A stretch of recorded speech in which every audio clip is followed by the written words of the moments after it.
អាចថាម្ចាស់អាជីវកម្មផ្សេងទៀតអាចទៅសាកសិនចង់អាចទៅសាកសិនទៅដោះគោនោះមានជាតិក្រីមហើយឈ្ងុយទៀតជំរាបសួរខ្ញុំឈ្មោះស៊ូហុងជាម្ចាស់អាជីវកម្មនៅខាងជូបា2ហាងកាហ្វេរបស់ខ្ញុំឈ្មោះបាយកាហ្វេឬមួយក៏កាហ្វេសអញ្ចឹងចាបងស្គាល់ច្រើនព្រោះថាយើងប្រភេទដែលយើងប្រើប្រាស់ជាប្រចាំថ្ងៃគឺមានច្រើនអញ្ចឹងណាមានដូចជាទឹកដោះគោប្រភេទទឹកដោះគោ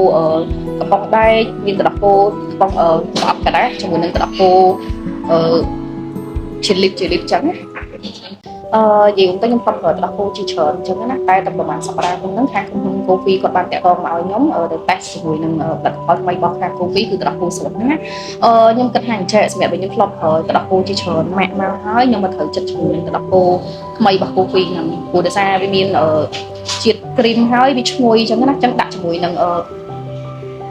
លក្ខណៈបែបក្រីមផ្សេងៗគឺវាត្រូវទាំងអស់អាចធ្វើបានច្រើនព្រោះដោយសារគេទឹកដោះគោរបស់កូហ្វីដែលចេញក្រោយហ្នឹងគឺមានក្លិនឈ្ងុយហើយទីទៀតអញ្ចឹងអាចធ្វើបានលក្ខណៈបែបប្រភេទយើងយកទៅវាយគ្រីមលាយជាមួយនឹងគ្រីមក៏បានយើងអាចធ្វើជាមួយនឹងកាហ្វេឬមួយក៏អាចធ្វើជាមួយនឹងស្រូលក្ខណៈស្រូទឹកដោះគោឬមួយក៏មីឡូអីគឺបានច្រើនមែនតើហ្នឹងហើយខ្ញុំចង់ប្រាប់ថាម្ចាស់អាជីវកម្មផ្សេងទីដែរអញ្ចឹងណាសម្រាប់ដោះគោកូហ្វីកុំឲ្យថាខ្ញុំធ្លាប់សាកហើយតែយកទៅពាក់ផ្ទាល់យើងឃើញថាវាមានលក្ខណៈថាវាជួយបន្ថែមរសជាតិសម្រាប់កាហ្វេរបស់យើងបន្ថែមហើយអញ្ចឹងកុំឲ្យថាខ្ញុំចេះតែនិយាយអញ្ចឹងអាចថាម្ចាស់អាជីវកម្មផ្សេងទៀតអាចទៅសាកសិនចង់អាចទៅសាកសិនថារសជាតិដូចដែលខ្ញុំនិយាយដែរអត់អញ្ចឹងអូខេ